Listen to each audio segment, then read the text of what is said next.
sin más preámbulos, mi gente, les presento a Kevin Smith.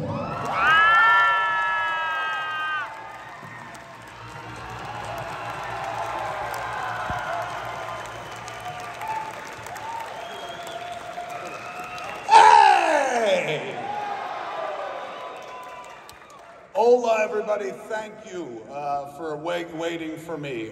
It took a minute to get here through no fault of my own. But before we go, we're going to have a good time, kids. I'm going to answer any questions you have. We're going to tell jokes and stuff. If you have very small children, some of the jokes. Father insisted on going on vacations and shit because he worked at the post office. And if he didn't go on vacation, he would go postal and start shooting people and shit. So he would always insist on going away and stuff. And generally we stayed in the United States. We'd drive, take car trips and shit. But one time my mom, who's a whiz at budgeting, pulled together enough money to take us to the Virgin Islands. So when I was 9, I went to the Virgin Islands, which is wasted on a 9-year-old because all I wanted to do was play Pac-Man and they didn't have that and shit. So when I was talking to these folks earlier today, I was like, the water is so blue. I haven't seen water this blue since like I was 9 when I went to the Caribbean. And they were like, you're in the Caribbean, motherfucker. And I was like, no, we're in Puerto Rico. They're like, in the Caribbean. And you know, at that point I had to explain like most of the shit I know about history comes from Disney World. So I didn't really, I was like, that was real? And they're like, yeah, the Caribbean's real and you're in it. And the pirates, that was real. I was like, get the fuck out of here. And they're like, yeah, there's somebody on the islands related to Blackbeard, probably. I was like, what the fuck? Why isn't that guy here, man? I'd love to hear from Blackbeard's fucking nephew or great-grandson. I learned all about pirates, and what was the other thing? What were they called? Corsairs. What is it? Corsairs, thank you. He taught me everything. And it's gonna stick because when he was teaching me, I was smoking amazing San Juan weed. So, so the history was interesting enough, but I was like, you're fucking kidding me. A hurricane? Like, you know, shit like that. So it was wonderful to get to know the place and know that I had been here close as a child, but we never stopped. I guess we just kept going to the Virgin Islands or something. Nice to finally fucking be here. Now, I will be honest with you. I live in, even though I work in like Hollywood and most people think it's a sinful, horrible place full of sex, not where I live. So I live in a world where everybody wears like a lot of clothes. Even though we live in Los Angeles, everyone's layered up and shit like that. My wife wears like so many layers of clothing, you would think she was religious or something like that. I never see her skin except when we're gonna have sex, and even then the lights go off, so, you know, for all I know, she's been tucking it for over 20 years. She could be a guy. Like, you know, everyone in our world, like her parents have lived with us the entire time, you know, that we had a kid. Our kid Harley just moved out and bought her own house recently. But everyone in my world, Jason Mewes, his family, everyone, don't applaud him, he didn't fucking come. But all of us, like, we're all very clad. Like, you know, I never really think about it, but like, I tend to layer up and shit, and everybody else is fairly dressed. I got to the fucking hotel here, and the hotel's like right on the beach, and I opened the balcony door, man, went out to the balcony, and it's just nothing but nearly naked people everywhere.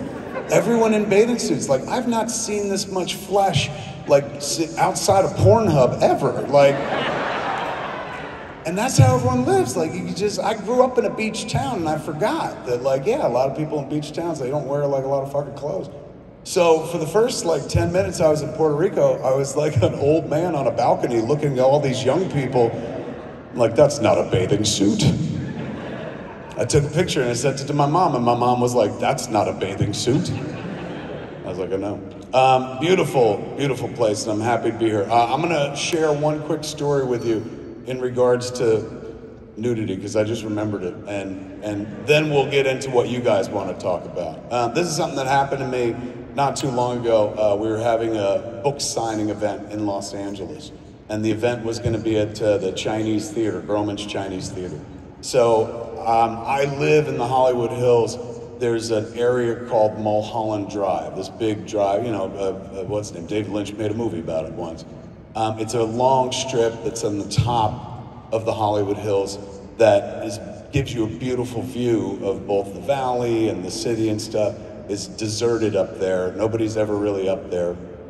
And I love to drive up there because there are no cops whatsoever. So you could do like 100 miles per hour around these curves and shit like that. It's like Monte Carlo or something like that. Sometimes I go up there just to drive and think and ponder, write. You know, because writing isn't just sitting down at a keyboard and doing this shit. A lot of that's muscle memory. A lot of writing happens when you're not sitting at a keyboard. When you're just walking around, when you're just watching something, when you're daydreaming or whatever. So I go up to Mulholland, I'll drive around and I'll just think and whatnot, and then I go home and write, and it just spills out because I've already pre-written it while driving around. So it's like my meditative place. I love going up to Mulholland Drive and just driving back and forth. So it was before the signing, I had like 20 minutes, and so I was like, I'm gonna take a drive on Mulholland, man, center myself, get fucking peaceful and shit like that. And so as I'm driving, you see people who hike to Runyon Canyon, they all come down Mulholland Drive walking home. You know, and they're sweaty and they're in shape and they're usually young and shit like that. And so I'm used to passing them all the time. And so as I'm driving on Mulholland this one night before the signing, you know, it's light out, it's like the dusk and shit. So I could see people, so I don't hit them with the car because there's no lights up there and shit. And I see like this beautiful image of youth. Two kids, obviously in love, one piggybacking the other down Mulholland Drive. So the story that I made up in my head as I was driving and saw them in the distance, I was like, oh, they're so cute. They're dating and they went hiking and now they're going home and she jumped on his back and that's love. I remember you doing that in fucking high school. I didn't jump on somebody else's back. I would have fucking crippled a woman, but like, my girlfriend would jump on my back. She was much smaller than me and shit. And so I saw it in the distance. I was like, God damn it, that's beautiful, man. That's real fucking sweet. As I get closer, because I'm driving toward them and they're walking toward me on the other side of the road, I noticed that like she's not on his back. He's carrying her front forwards, man, which is even more impressive. You know, anybody can carry somebody on their fucking back, man. Carrying somebody like this, like, takes some fucking strength. And they were also going down a hill, so he's got, like, incredible leg strength. This is what I'm thinking, because I'm like, I don't know, 500 yards away from him or something like that. Maybe 100 yards at this point. So I'm like, wow, he's fucking carrying her in the front. That's interesting. They're more in love than I thought. Then I got right up next to him. And that is when I saw that they were fuck walking on Mulholland Drive. He was literally inside this woman walking like this, and with each fucking thrust, they were fucking in front of me as I drove past. I almost went off Mulholland Drive. I couldn't fucking believe it. I've never seen anything like that in my life. I was just like, Jesus, the strength, the fucking, like, the certainty you have to even try something like that. I was really impressed, and I was like, did I fucking see that? You know what? I'm gonna turn back. And so I turned the car back and fucking, you know, drove looking for them. They're still on the fucking road still, and this time I'm on the same side of the road as them because I'm going past this way and shit. And as I get close, I'm like, from the back, god damn it, I could see his clenched ass cheeks going like this, you know, and she's popping up over his head from the other side and shit. And I drove past him, I saw full insertion, and I was like, God damn it, man, fucking youth rules, that fucking rocks. Then I had to drive past one more time to get to where I was going, because that was in the opposite fucking direction, so I went past a third time and shit, and I told myself, like, I'm not gonna look, because you've already looked, you pervert. But then I was like, wow, how do you not fucking look, man? Like, it's free sex, they're obviously exhibitionists, they're fucking in public and shit. I'm gonna take a look as I drive past. So now I'm driving past in the other direction that they're fucking walking and shit. I'm on the driver's side here and they're across the street. And as I get up close to them, this time, they both look right at me. Just as we passed, they fucking stopped looking at each other. I don't know how the fuck they stopped concentrating on what they were doing, but both looked at me, made perfect eye contact with me, And this was the face that they made. Ew. Like I was the fucked up one, man. That happened 6 months ago. Not a day goes by that I don't drive Mulholland and look for those two people. Chances that they're in this room, very small. But if you're here, come on up on stage, kids. All right, enough about me, man. I got some water, and I'm ready to answer your questions. We could probably turn the lights on so we can see everybody and stuff. Are there microphones in the audience? Yes. Shit, yeah. There's one there. You can turn them. You can turn them fully on. I don't mind. We're not having sex, so turn the lights on. That's awesome. Look at everybody. Welcome, everybody. Welcome, man. Awesome.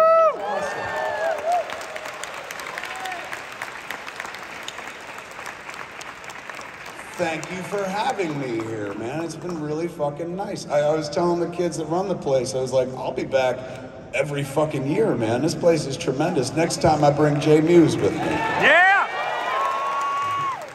Don't fucking cheer him too loudly, though, because I tried to bring him with me. Like, when I got delayed and they wouldn't let me fly out until the next day, I was like, real frustrated. I was like, why don't you come with me? And he was like, how long are you gonna be there? And I was like, I'm flying in, doing the show, and then I fly out the next day. He's just like, that's so quick. And he goes, plus I don't speak Spanish. I was like, I'm pretty sure they speak English there. And he's like, next time. So next time, he'll be coming with me. All right, we're gonna start with you. There's the microphone. You're gonna be up first. What's your name? Hi, my name is Anna. Nice Anna? to meet you. Yeah. Everyone give it up for Anna. She's going first. So, I just wanted to say, it's been an honor for you to have you here in our island. Stop it. No, really. The honor's been all mine. I had some local cuisine as well. I had this thing, what is it called? It's a potato ball and it's got meat in it, but it was vegan meat. Oh my God, they got me like 4 really nice vegan meals, and I was like, I'm not gonna eat till after the show's done and shit, but if I look heavy, it's because I ate that whole fucking ball, and it was pretty amazing. So the honor's mine. Thank you for having me. Oh, thank you. Anyway. Is that it? That was no question, just a statement. Thank you, I appreciate that. Give it up, she made the statement, ladies and gentlemen. Thank you. Okay. How are you? What's your name? Hi, I'm 23. You're I'm a newly converted Kevin Smith fan. Oh my God, welcome to the club. 23? We made Clerks 30 years ago, so you weren't even come when we made that movie. I was in my dad's house. What's your name? My name is Amberly. What is it? Amberly. Amberly? Yeah. Everyone give it up for Amberly, she's second. Welcome to the club. How does this shit play to a 23-year-old? Movies that were made like 30 years ago. Okay, man. I'm gonna be completely honest with you. I'm a stoner, and I fucking love your movies. Thank you. I'm gonna be honest with you. When I made those movies, I was not a stoner at all, and I didn't become a stoner until 2008. And I never, I started making the movies in '94, and I never understood why stoners love the movies so much. Then I became a stoner, and one day I smoked and watched all the movies, and I was like, that's why! Like, I didn't realize I was working on a very particular wavelength. Okay, I smoked a sativa, so I'm really fucking shaky. Oh, don't be. Don't be. We're here together, man. Okay, as an indie director, or any director in general, you create characters out of real people to catch your eye or change your life, like Jason Mewes. Yes. Right now, in a director's perspective, would you ever create a character based on a weird / funny / cool female fan? It doesn't have to be me, but Is this a pitch? No, I'm really humble, no. Yeah, I mean, look, I try, in the beginning I just wrote what I knew, which was like being a white guy, a 20-year-old white guy. But like by the time I got to Chasing Amy, then I was like, well, maybe I'll try writing from other voices and stuff. It's always, I feel safer writing for Jay because, at least I grew up with them and I can understand them and process them and stuff through that filter. But I meet people all the time that influence new characters. Like, you know, I mean, he's not new, but like back in Clerks 2, Elias was new to our world. And that character came from a kid who used to go to Comic Cons and used to like hang out at the booth where, you know, we sold posters and t-shirts and stuff. And his name was Toad. At least, I don't think that was his real name. I think that's what Brian and Walter called him. My friends Brian and Walter like would run the stand. And that kid went to Comic-Con, San Diego Comic-Con for 10 fucking years. You know, we watched him grow up. And when I started writing Clerks 2, I was like, I'm gonna write that kid as a character. So the short answer is it's distinctly possible. The long answer is it helps if you're around me to influence me on a regular basis. So would you be willing to move to the States? If it's for you, I will sell my organs. Tell me the attributes that this character needs. Okay. I'm not really a main character. Like, I would love to be an alternate character, like Harley's best friend in Jay and Silent Bob. Look at you. So fucking the kids, take a note. Like, she's like, I'm not going for the lead, just give me something fucking small. And right away I'm like, I can do that. Like, I'm used to giving small things to women. Like, I can fucking, you ask my wife, she'll tell you. But yes, you didn't go for a big part. You weren't like, write me the next to fucking Alyssa Jones. You're like, write me fucking Millie's buddy. That's good. All right, but what are the attributes? Okay. There's really, I've seen all your movies, almost all your movies. I'm still 23, you know. Which ones haven't you seen? I haven't seen Dogma. I haven't seen Chasing Amy. I'm sorry. Oh my God! Don't light a candle. Don't curse the darkness, for heaven's sakes. This young lady, she's interested in these movies. She just missed a few. Chasing Amy was the one that saved my career at one point. Like, Clerks made my career. Mallrats, oddly enough, like, even though people like Mallrats now, killed my career. Chasing Amy brought it back, and then Dogma kind of kept it going. So Chasing Amy and Dogma are the two movies that most people are like, that was the only time he was good.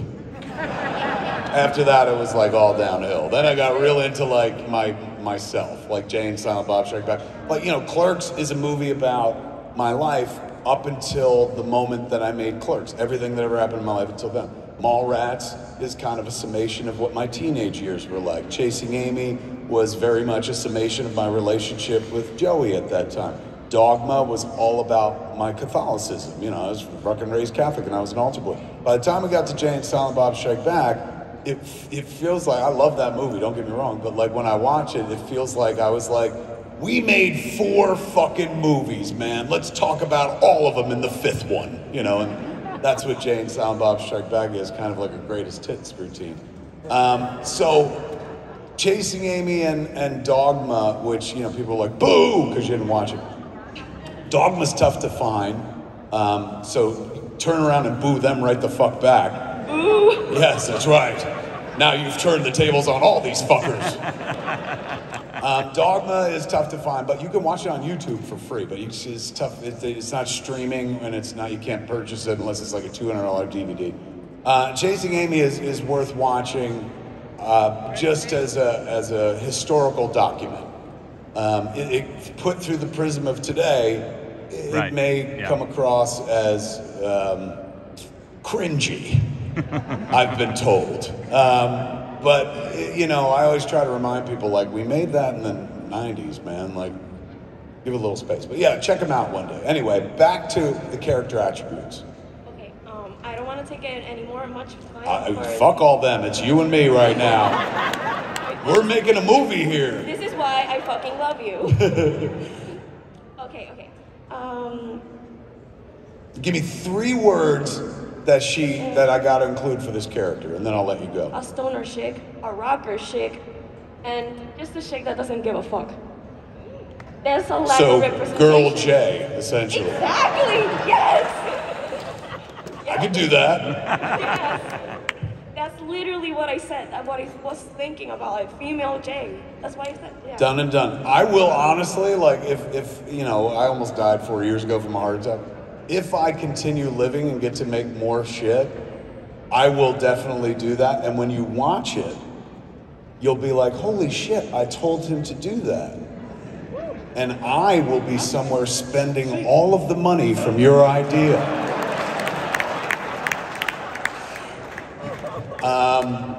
All right. Now we're going to you. What's your name? My name is Omar, and basically it's a... Hold on, Omar. You're going too fast. You fucking went right for my clit. Kiss me first. Kiss me. Everyone give it up for Omar. He's next. All right, Omar, the floor is yours. Well, basically it's going to be a follow-up from what you were talking about Dogma. Are we ever going to have a Blu-ray of Dogma? They- limited version of Dogma? They made one a few years ago, Okay. before the license ran out. The problem is the movie was licensed to Sony, Columbia TriStar, for home video for a period of time. It's probably like 10 years or something like that. The movie is now over 20 years old. I think this year it's 23 years old at the end of this year. So all the deals lapsed, and the people that own, or the person that owns the movie, has been very preoccupied in jail. So, yes, Harvey Weinstein owns Dogma, yeah. I'm sorry, I should have given you a warning. I was going to say his name, but he personally owns the movie. Like, whereas, you know, Clerks and Chasing Amy and Jay and Silent Bob Strike Back, Jersey Girl were owned by Miramax, the film company. Miramax made Dogma, but then Disney, which owned Miramax at the time, forced Miramax to get rid of the movie because it was such a polemic.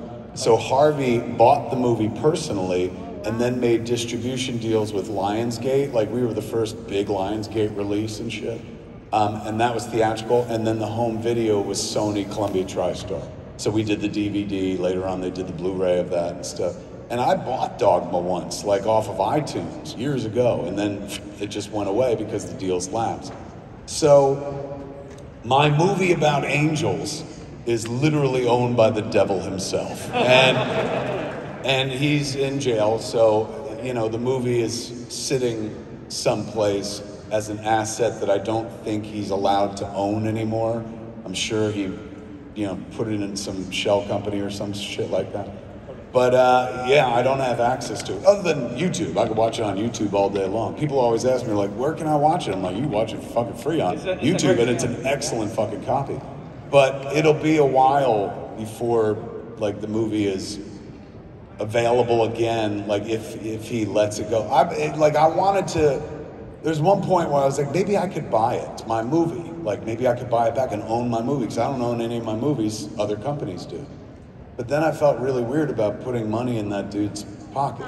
Like, in order to take that movie away from him, somebody got to buy it, and if you're buying it, you're giving him money. If you're giving money, you're giving money to a fucking rapist. So as much as I love Dogma, like one of my children, and it's, you know, it'd be beautiful, it was available for people and shit. It's got a great cast. Like, fucking people in that movie are still fucking famous today, except Chris Rock. I don't know what happened to him after that. So, you know, it's a viable flick, but at the same time, it comes with baggage with him. So, you know, I have a dream where, like, you know, one day I just get a letter and he's like, here, it's yours, or whatever the fuck. But that's never gonna happen. So I don't know, we're at an impasse, because I want it, and it'd be good for me to have it out in the world, and it would make a lot of money, but there's that Weinstein wall. Can I tell you something? This is gross, but it's not that gross, because it's like, this is fucking years ago, right? But I just found out recently how much Dogma made on home video. Just recently. And when I say just recently, I mean fucking Friday. Friday, we were having a conversation about something in regards to Dogma. And I spoke to somebody from Sony, from Columbia TriStar, who had released the movie. And they told me, this was the person who was responsible for making the deal to put Dogma on home video. So they knew exactly how much the movie made. Some information I don't have access to, believe it or not. Particularly when it comes to Dogma, because Harvey, since he owned it, didn't do any of the legal paperwork, didn't pay anybody residuals or anything like that. He just kept all the money. In order to tell you this, I got to tell you one quick story. So years ago, Ben and Matt told me, they're like, Kevin, you got to get fucking a piece of Dogma. And this is after the movie came out and shit like that. And I was like, why? Like, I got paid to direct it. I'm happy. The movie's out there. Fucking, I'm delighted. And they're like, no, man, fucking Harvey made a lot of money off that movie. And I was like, how do you know? And they're like, he told us. And I was like, he told you? You wouldn't even tell me. And he's like, he told us how much he made. And I was like, how much did he make? And they said, personally, he made $20 million from home video. Wow. So I was like, what the fuck, man? Like, and none of that ever went back because the deal was so fucked up because Disney was like, get rid of this. And Harvey buying it was the only way to save the movie, that he didn't do any of the things you're supposed to do. There are no residuals. Nobody ever got fucking paid money on Dogma after the original payment to be in the movie and shit like that. So that 20 million figure, like, you know, always stuck in my craw. But like, you know, my lawyers would be like, you should audit them. And I'm like, I can't audit people I'm in business with. That feels weird, you know. That was before we all knew he was a fucking criminal anyway and shit. So, you know, for years, I just let it kind of sit there and be like, wow, man, like, well, I guess, you know, fucking fuck me. In the future, I'll be smarter. And then on Friday, in this conversation I had with Sony, not with Sony, with someone who used to work at Sony, who was in charge of the entire division and was responsible for buying Dogma and putting it out. So this cat knew the fucking figures. And I was talking to this cat and I was like, you know, years ago, Ben and Matt told me that, like, Harvey had told them that he made $20 million personally off the home video on Dogma. That can't be right. And this guy goes, no, that's not right at all. We made $45 million on Dogma on home video. And I was like, what the fuck? Like, I don't even want the money. I just wish somebody had told me. Like, that would have felt nice in the moment. Like, you know, I make small movies. I don't know. I see the box office, but then they don't conquer the world and shit. To have known that figure, like, for the last 20 years would have been a nice, like, feather in the cap. It's nice, I guess, to eventually hear it. But fucking Jay was like, fuck hearing about it, where's our cut? Exactly. I don't work that way. Like, it's never been about the money for me. Like, I like the money, don't get me wrong. I'm capitalist, not a communist. But I didn't get into film for the money. I got into film to tell stories, to be like, what? You mean I could just make a movie and nobody's gonna fucking stop me? Because I saw Richard Linklater do it, and I saw Robert Rodriguez do it. So I was like, maybe I could fucking do it too. So my reasons for getting into it were never like, I want all the money and shit. And I'll be honest with you, like, I've been paid more money than I ever imagined I'd see in a fucking 1,000 lifetimes for doing stupid shit, for making pretend. Something I would do for fucking free anyway if they didn't fucking pay me to do it. So it never occurred to me to be like, yeah, go after the shit I didn't get. I got out of Dogma. I got to work with that amazing cast. I got to make the exact fucking movie I wanted to. And yeah, it'd be nice if it was out there and people were seeing it and shit, but you know, the people that remember it fucking ardently love it. And maybe, just maybe, it's good that it's not out there, because everyone remembers it very fondly. You know, and if they were forced to watch it, they'd be like, this? Ugh. So maybe I'm getting away with something by it not being out there. But it does kind of bum me out, you know, like, at one point in my life, that was the most fucking important thing in the world. Getting Dogma done. I mean, literally, my life was in jeopardy because of it. We got death threats. 400,000 pieces of hate mail and 3 legitimate death threats. And it's just so weird to have to accept the fact that it's like, it's gone and it's probably not coming back. But you know, I'm not saying feel bad for me. I'm saying, like, I got everything I needed out of Dogma. And I have the memories and shit, and I've got pictures as well. Like, I know what happened. So I'm good. Thank you, my friend. Give it up for him. How are you? What's your name? Hi, my name's Julia. I'm an actor and singer. Your name is what? Julia. Julia, give it up for Julia, everybody. Thank you so much for coming here. Now, for years, there's been talk, mostly from a college friend of mine, to bring you here to Puerto Rico for a Q&A or master class, and now it's finally come true. So, when did you discover you wanted to pursue filmmaking and acting? Acting, like, I liked when I was in grade school, but, you know, not like, ooh, this could be a career. It was just some fun shit to do. I remember Sister Sister Anne Louise, grade 3. We were doing this play about, playlets about parables and shit like that. And I was playing like some fucking king who like didn't give any to charity or to anybody who was hungry and shit. And I was eating pretend chicken. Like, so I was like, and throwing away like one bite and throwing it away.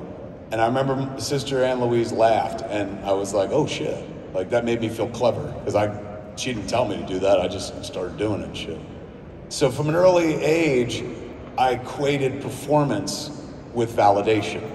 And that's what most performers equate performance with, validation. That's why we wait for applause and shit like that. You know, we wait for people to tell us how we did and stuff. So I love the validation that came from it. Like I wasn't good at much else. I was not good at sports. I was fucking a fat kid and stuff like that. But if I can put on a little performance, perhaps make you laugh, you know, that validated me in some way. So from an early age, I liked performance, but not enough to think about it as a career.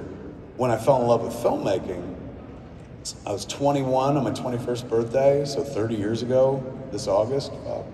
30 years ago last August. Fuck. I saw Slacker, a Richard Linklater film. It was his second film. He had made a film prior to that called You Can't Learn to Plow a Field by Reading a Book or something like that. But Slacker was his first real feature, and it got distributed and stuff. I saw that movie at the Angelica Film Center, an art house multiplex in New York City on the night of my 21st birthday, and it was transcendent. Like great art will do that. It will even bad art can be transcendent and can inspire. You know, I have met so many fucking people who are like, I do X, Y, or Z today because I saw Clerks when I was a kid. And that's fucking Clerks. So like, imagine a really good film, what it could do for a person. And that's what Slacker did for me. When I saw Slacker, I was like, this guy's just telling a story in bumblefuck Texas. Like it ain't in New York, it ain't in Los Angeles where most movies are set. It's in fucking Nowheresville, Texas. Like the middle of fucking Texas in a town nobody's ever heard of. It was Austin, Texas, which is the capital of Texas. And everybody's heard of it except me at that time, but a little ignorance will go a long fucking way. So all I heard was like, this guy's making movies in his backyard. He's not asking for permission. He doesn't give a shit if he doesn't live in the most exciting place in the world. And I was like, well, if he can do that in Austin, Texas, maybe I could do the same thing in Leonardo, New Jersey, where the fucking store was. So I fell in love with the idea of filming, but we didn't have the internet. Like that wouldn't happen for a few more years. So you had to independently study. You had to go out and get books at a bookstore, or go to a library, and you know, it's not like you go to like Walden Books or something and get filmmaking books. You'd have to go to like college bookstores and shit. You know, there was a time where you had to kind of really work for it if you were interested in a thing. You couldn't just like be like, well, let me Google that and see if it could be my life. So in reading like Spike Lee's books on filmmaking, he wrote books on making his first 4 movies. And there was another book by Rick Schmidt called Feature Filmmaking at Used Car Prices. He broke down how to make a movie for $6,000. Reading those books made it seem possible. And so I was like, I've never done this before. I have no visual acumen whatsoever. I have no college degree and shit. I have a high school degree at best. But I've been watching movies my whole fucking life. My father used to take me to the movies when I was a kid, and then that was a tradition that continued when I was in my teenage years. I'd go to the movies with my friends. I was a movie kid. Like some kids were into sports, I was into fucking movies and shit. And my father took me to movies for years, but he never once, ever, sat next to me and said, see this? You could do this, because we didn't come from that world. Like now, I've been taking my kid to the movies since she was a fucking infant and shit. First movie we ever took her to was Fight Club when she was still in a bassinet. So, that's right, I'm a good dad. So for me, like, you know, movies have been part of my creative DNA. They're part of her creative DNA. And I've been telling my kids since she was little, like, you could watch iCarly, which she used to love to do, or you could write iCarly. And one of them's way more fucking fun. So I've been telling my kids since she was a youngster, you can do anything. That's what we tell our kids now. Like, you can do anything. Figure out what you love to do, and then figure out how to get paid for it, and that's how you live your life and shit. But I didn't I wasn't raised like that. Our generation wasn't like that. And my house was really not like that. And not because they were discouraging, but because there was no one to look at to be like, well, they did it. You know, you can't be it unless you see it. And we never saw it. We just saw famous people getting more famous and shit like that. I just assumed directors were born into the business because, like, I'd never heard a backstory on a director or anything like that. My father was the kind of guy who would not encourage me. He would not discourage me, but he wouldn't encourage me for fear of failure. Like, he'd be like, see that mountain? Never climb it. You'll fucking fall. You know, that kind of shit. And still, when I saw Slacker, it was like someone gave me permission to dream. Somebody gave me permission because they took this weird chance on themselves and their friends and their little corner in the world and told this story, man. And there I was watching it in the movie theater. I was like, why not them? Why them? Why not me? You know, I viewed the movie with a mixture of awe and arrogance. Awe because I'd never seen anything like that before. But arrogance because I was like, I think I could fucking do this. If this counts as a movie, I think I could make a movie. And boom, my career was born. So it's, you know, a lot of things, but the spark was seeing Richard Linklater's Slacker. My father taking me to the movies my whole life definitely plays a big part, but seeing somebody do it in a place that wasn't the average place where it's done. Like, movies get made all the time in Hollywood. Movies get made all the time in New York. This guy made a movie in fucking Texas. So I was like, if he could do it in Texas, why can't I do it in New Jersey? And that started the journey. And then when I was making that movie, I was like, if this is the only fucking movie I'm gonna make, I at least wanna be in it, you know? So boom, I wound up being Silent Bob. I wrote the role of Randall, the funny guy, to play myself, which is why Randall has all the best jokes. But as we got close to making the movie, I was like, I'm not an actor, what the fuck? Just because I ate chicken in 3rd grade does not make me an actor. So I found Jeff Anderson instead, somebody I went to school with. I was like, you be Randall. And I chose Silent Bob. Silent Bob I had written for this guy named Mike Bellicose, who's in Clerks. He's the guy when Dante goes, 37, my girlfriend sucked 37 dicks, and he goes, in a row? That's, still works. That's the guy who was supposed to be Silent Bob. But when I gave up the Randall part, I was like, if I'm gonna spend money on a credit card to make this movie go into fucking debt and shit like that, I'm gonna at least be in this so that once a year, I could watch this movie and see myself in it and be like, yes, there I was when I made the worst decision of my life. Never fucking bet on yourself again. So that's why I put myself in the movie. Also, so I could work with Jay. Jay was not a professional actor. He was just my friend. And I wrote that part based on all the shit he said and who he was. Like that, the character of Jay is literally just grafted from 16-year-old Jason Mewes. And I handed him the script, and when I'd written Clerks, and I said, I'm gonna make a movie, and I wrote you a part. And part is so fucking you that it's the same name. So read it and let me know what you think. And he read it, and the first comment he made was, he goes, I don't think I could do this. And I was like, why? It's you. And he goes, well, you got me saying shit like snoochie boochies. Why would I say that? Woo! And I was like, why do you fucking say snoochie boochies, man? So I spent a lot of time, like, teaching Jay to be Jay while we made Clerks. Worked him like a puppet with my hand up his ass and shit. That's why I stand so close to him. But by the time the movie, you know, got picked up and shit, like, nobody ever wrote about Jay and Silent Bob. They would write about me and making the movie in the convenience store. They would write about Brian and Jeff as the actors. But nobody ever wrote about Jay and Silent Bob, except to say, like, you know, there's a character, the director plays a character called Silent Bob who stands outside the store. So I didn't think they had any impact, like, whatsoever. Jason Mewes came up to me at one point and he had this review from People magazine for Clerks. And he's like, they talk about me. And I read it, and the comment was, Jason Mewes, dash, you want to find the rock he crawled out from under and make sure there's nothing else like it under there. And he goes, is that a good review? I was like, that's a scream, man. It's a huge fucking review. So it wasn't until the first screening of Mallrats that we had, ironically, at a Comic Con, at the San Diego Comic Con, in a like 200-seat theater, that I discovered that Jay and Silent Bob had found an audience, because Clerks had only ever played on 50 screens, on art house screens, and then it went to home video. By the time Mallrats was done, you know, ready to start showing the world, Clerks had gone to home video. And so a bunch of people knew who Jay and Silent Bob were, because we had this screening, and Jay and Silent Bob came out, and fucking half the audience erupted. And I'll never forget that feeling, because it's a feeling I've been chasing for the rest of my fucking career. It's the reason why we will tour Clerks 3 in the fall, because I loved being in the room for that fucking sensation and stuff. And it was so amazing. Like, I was like, they know us. They fucking know our characters. And so at that point, I was like, well, like, I want to keep putting Jason Mewes in movies, so I'm going to keep casting him, and now I just stand next to him, and I don't really have to act, so I guess I'll keep acting. And then I got, like, real jealous, because I'd write everybody lots of big speeches to say.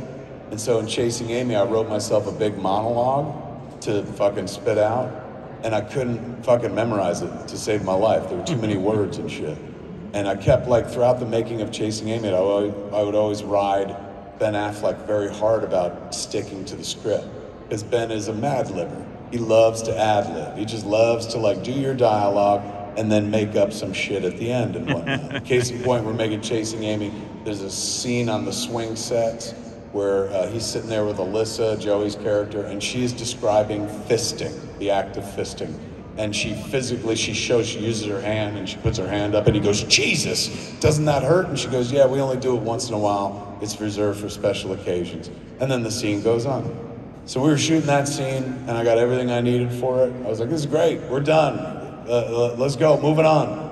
And Ben's like, whoa, whoa, whoa, what do you mean moving on? I was like, I got every piece, you guys are amazing. We're gonna go to the next scene. He goes, let me do one more take. Let me do one more take, man. He's going, I got some ideas. I got some special sauce for you, Smiticles. And I was like, all right, we're gonna go one more take because Ben's feeling creative. Let's go. And so we went, and fucking I sat behind the monitor, put my fucking headphones on, I'm watching the tape. Same fucking take, nothing changes. They're both on the swings, have the same fucking conversation. He's doing nothing new. We're burning film. He promised me something new. We didn't have a lot of money. We were trying to do as few takes as possible. And here he is doing the exact same performance, and I'm waiting for this fucking special sauce and shit. And finally he unleashes the special sauce. She goes, you know, she does the fisting thing and demonstrates it. And then he goes, Jesus, doesn't that hurt? And she goes, yeah, it's reserved for, we only do it once in a while, it's reserved for special occasions. And then all of a sudden Ben goes, what do you do for not so special occasions? Just hit her upside the head with a fucking baseball bat? And I was like, I didn't write that shit. Cut! And I fucking went over there, like, to fucking dress him down, and you've never seen anyone more proud of themselves in your entire life. He was like, do you like that shit, Smiticles? I was like, no, I didn't like that shit at all. I was like, I'm trying to make a fucking really moving motion picture here, and you're talking about hitting people in the head with baseball bats. He goes, she was talking about fucking fisting, all bets are off and shit. I was like, do me a favor, dude, I know you like to ad-lib and shit, but I like my script very much, so just do the script. Just do the lines in the script and shit. If you want to make up lines, save those and put them in your own fucking script one day. And he did that, and he won an Oscar. So, I don't consider myself much of an actor because I didn't ever really have to talk for the first 10 years of my career. Just make a lot of goofy expressions. But by trade, by definition, if they were classifying us, I guess technically I am an actor, but I never think about it like that. Like, actors to me are like good at their job. I'm just Silent Bob. Like, I can play one character and that's about it. Silent Bob and Kevin Smith, I got 2 characters, that's it. But that's how I got to both film and acting. A way long answer to a very short question.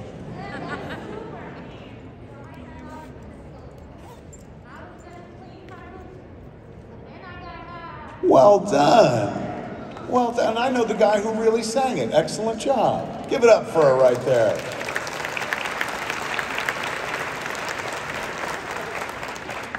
Wow, he showed up after all. I know your name. No, what's your name? Merlina. What is it? Merlina. Like Merlin the magician with an A at the end. Merlina. Everyone give it up for Merlina. What a great name. The way you spit out that like Merlin, but with an A at the end, you must be doing that your whole fucking life. My dad threw me off. Okay. As a guy who named his kid Harley Quinn, I understand completely. Okay, so I heard you were looking for a female J. I'm here. Yes. She beat you for the job, though. Okay, my question. You have talked about movies in your life, your influence, but of course Star Wars is a big part of it. What is your Star Wars story? Do I have a Star Wars story? Yeah. I do have a Star Wars story. I have a few of them. Let's see, what's the best one?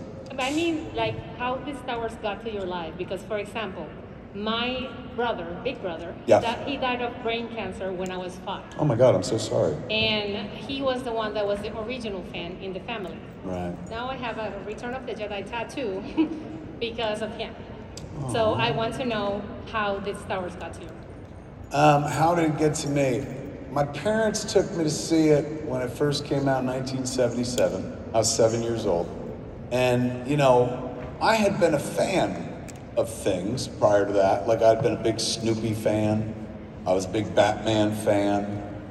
But predominantly my religion was Catholicism. So I was raised Catholic. I went to Catholic school.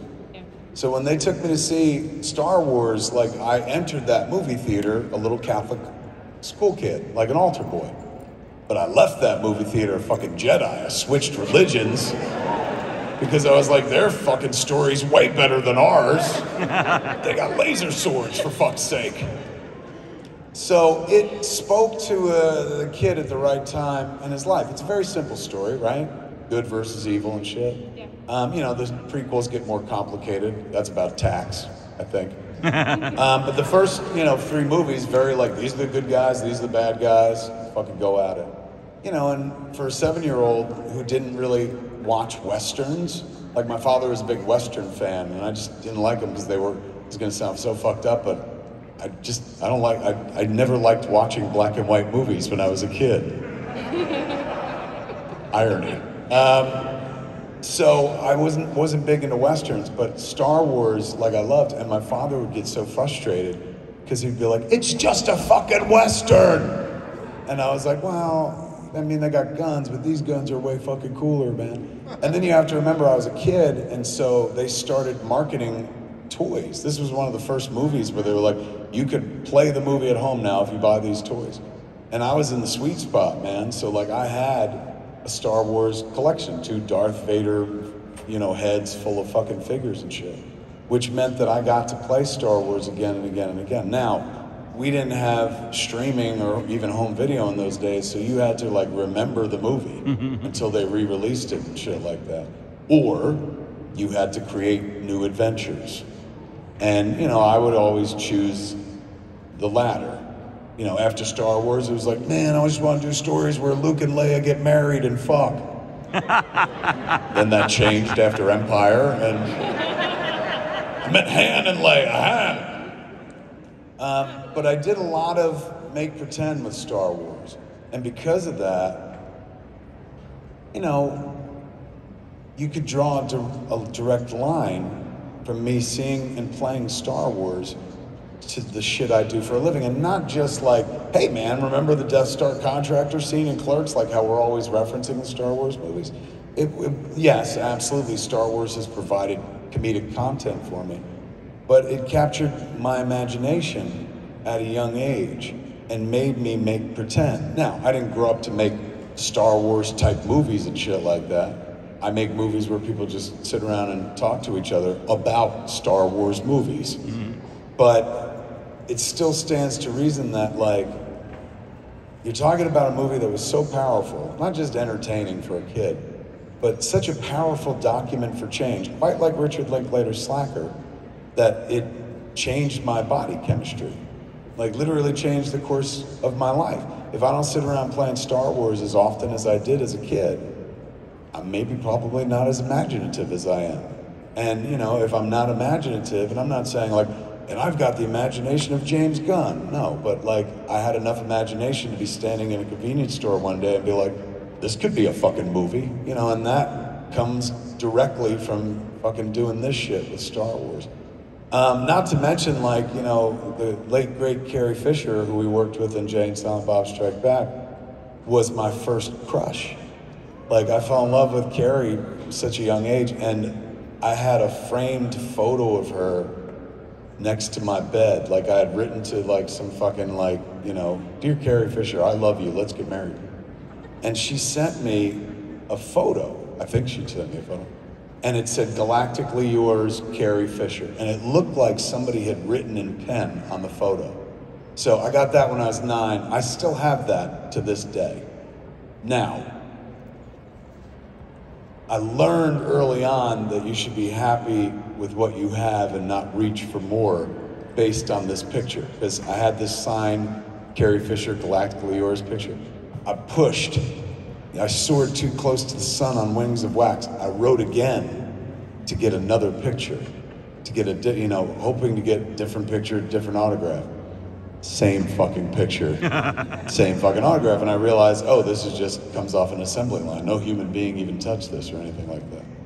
So years later, I got to work with Carrie Fisher, and fucking we were on set one day, and I was sitting next to her, and very quietly, I pulled out the "Galactically Yours," and I put it in front of her, and I was like, "Will you personalize it, please?" And she totally did. She was a hoot, man. Like, she had a real great relationship with Star Wars, obviously. It went up and down, and by the end, she kind of figured out its place in her life and whatnot. But she was always very frank about it. She was like, "You have to understand how this fucks with a person's head." And I was like, "How?" And she's like, "Because ever since I was 18 years old, I don't own my face anymore. My 18-year-old face belongs to some fucking toy company." She's like, "They can make shampoo bottles that look like me until the day I die." She's going, "That's fucking weird, man." And, you know, I was like sitting next to my Silent Bob action figure. I was like, "Is it?" But she was funny. When we were making Jay and Silent Bob Strike Back, you know, it was a low budget movie. It was like 20 million or something like that, which is low budget at that point. And so nobody really got paid, right? So if people came in to do cameos, they got very, very little.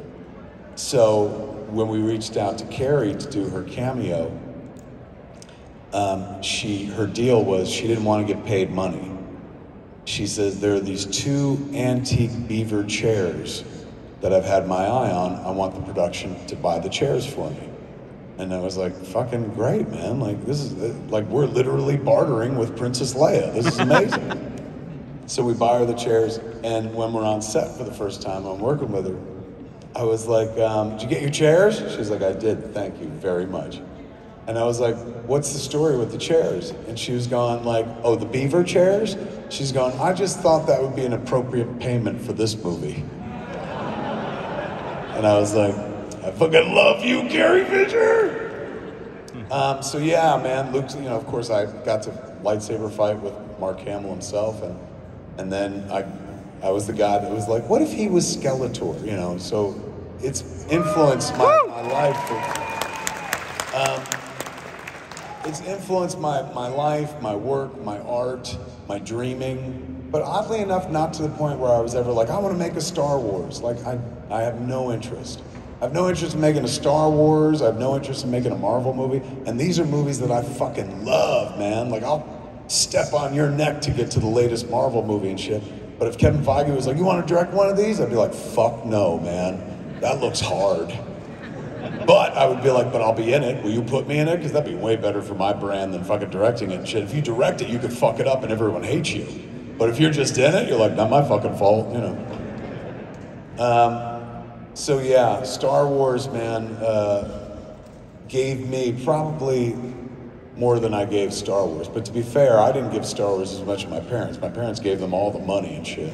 When we went and mixed our first movie, Dogma, the first time we ever mixed at Skywalker, not my first movie, the first time we ever mixed up at Skywalker Sound, we were like having a cigarette out on the porch, me and Scott Mosier, and there was like a rocking chair, like a fucking wooden rocking chair.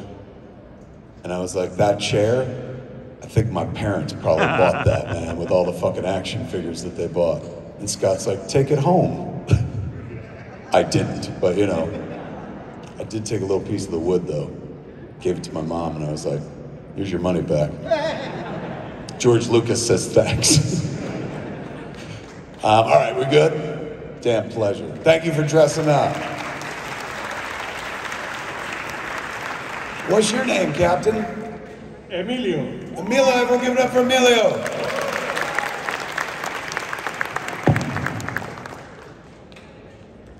No questions.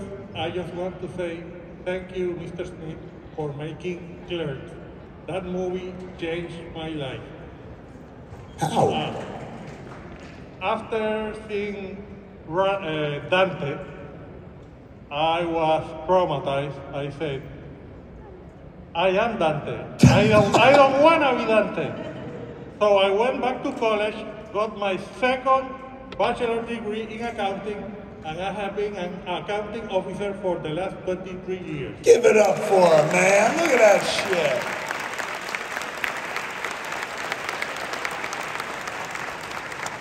So, no question. Thank you for saving my ass.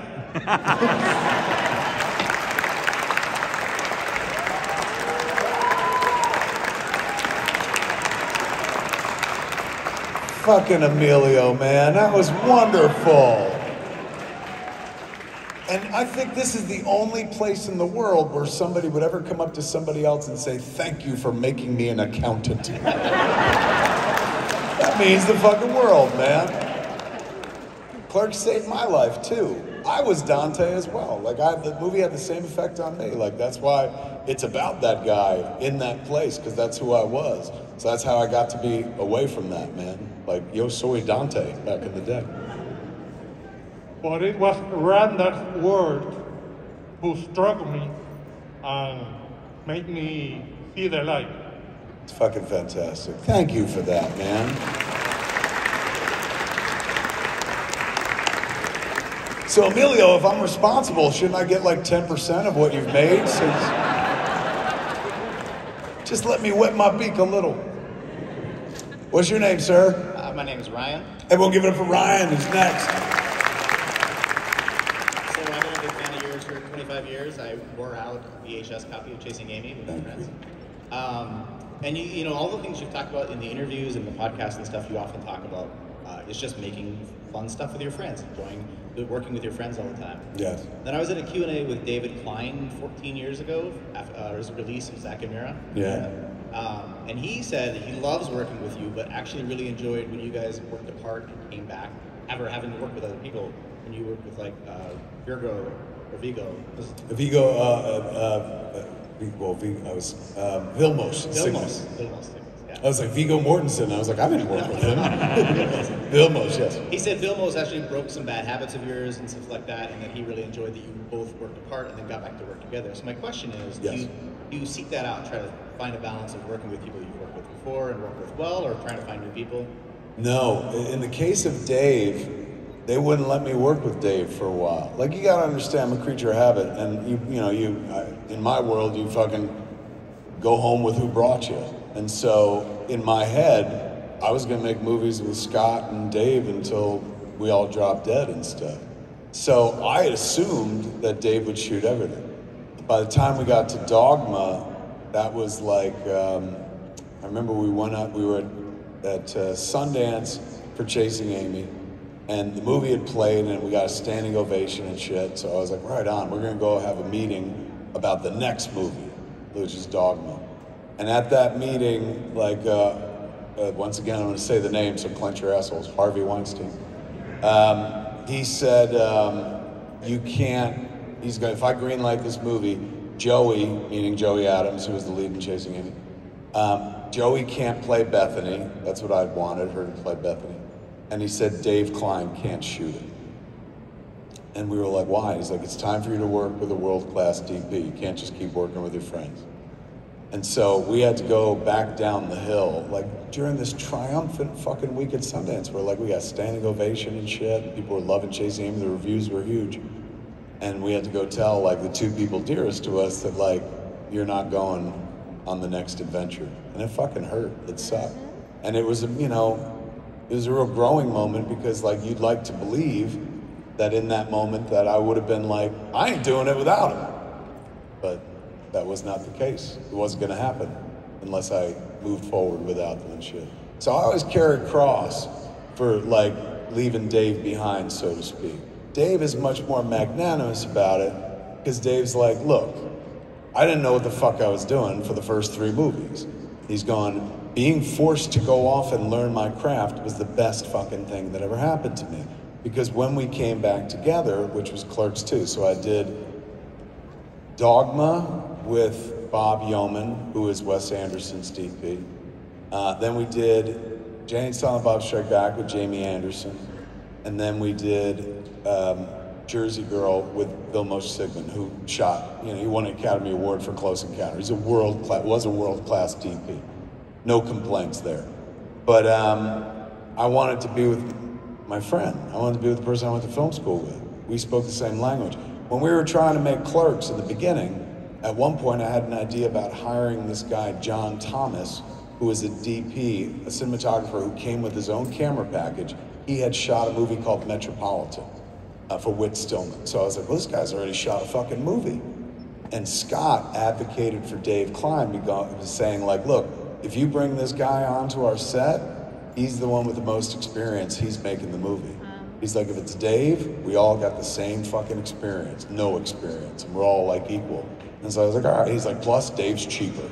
And so Dave came out and shot the flick. At Dave Boys, we called him Baby Dave because he was the youngest of the group. Like Dave was like 18 years old, I think, 18, 19 when we made Clerks. I was like 22, 23, Mosier's same age.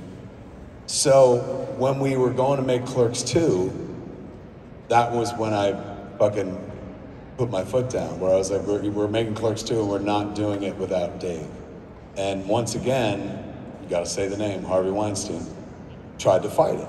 He was like, no, you gotta work with somebody else. And I was like, bullshit. I was like, the whole fucking gang is coming back. Like Brian, Jeff, Jay, me, Scott, you're gonna leave the fucking guy that shot the movie? Like, he's done plenty of shit since then. He knows what he's doing.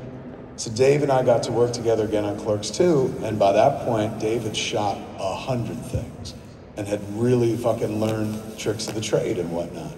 And had enough confidence to suggest things to me as opposed to me just being like, well, just shoot it like Jarmusch would shoot it or something.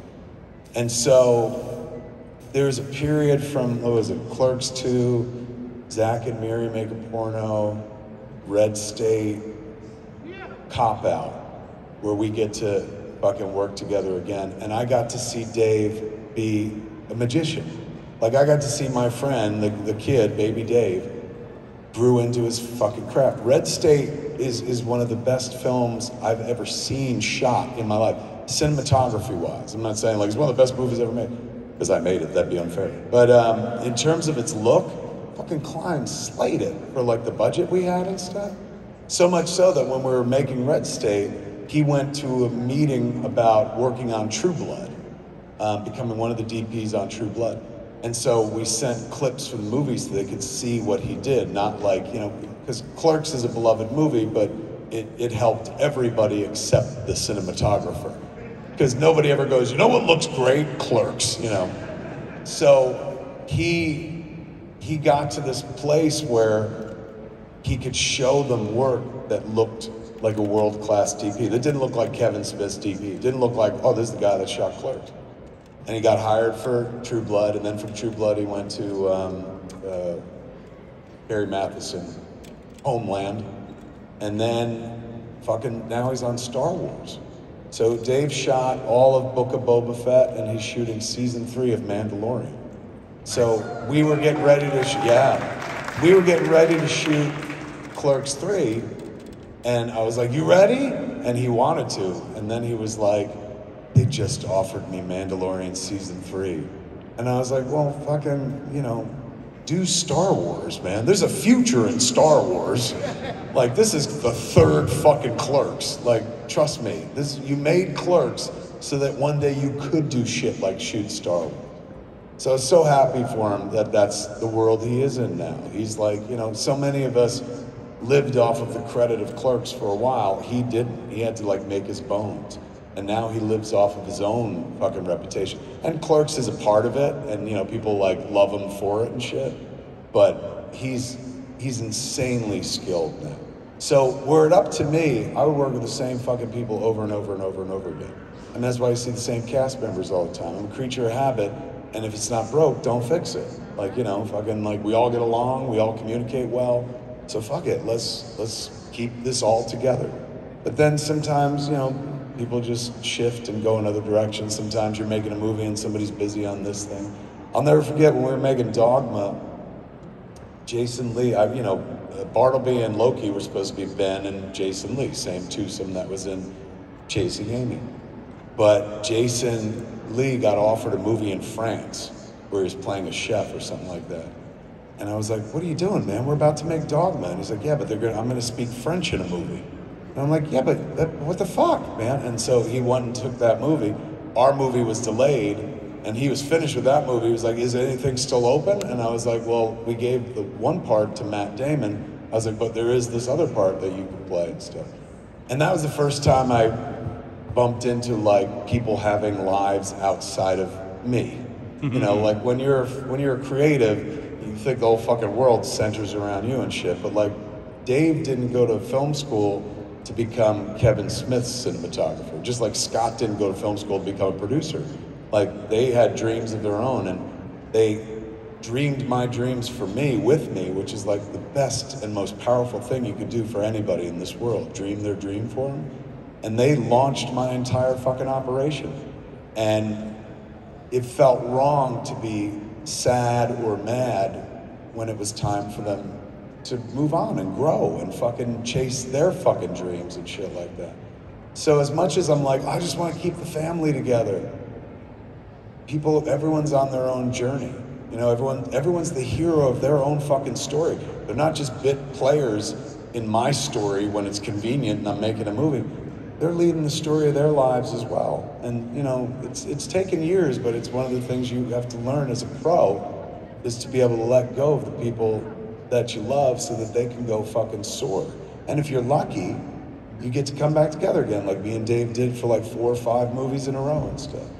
So, you know, it's bittersweet to some degree. But mostly you're just happy to see your friends excel. Like, you know, losing Scott, I always talk about losing Scott. I didn't lose him, he's still around, but he stopped producing because Scott was like, I gotta do my thing. Like, I've done Kevin Smith for like 15 years, like, let me try my thing. And he went off and he fucking co-directed The Grinch. Movie made like hundreds of millions of dollars. And when it came out, I was so like, I remember telling him, I was like, I feel bad. I feel like I've held you back all this time. Like, this was your fucking, this is what you were meant to do. And Mose was very gracious about it. He was like, no, that's how I got to that. All the shit that we did, he was like, how do you think I was gonna get to the fucking Grinch otherwise? He's going, as all the movies we made, all the podcasting we did, everything we ever did together helped get to that fucking moment and shit. And that made me feel a little bit better.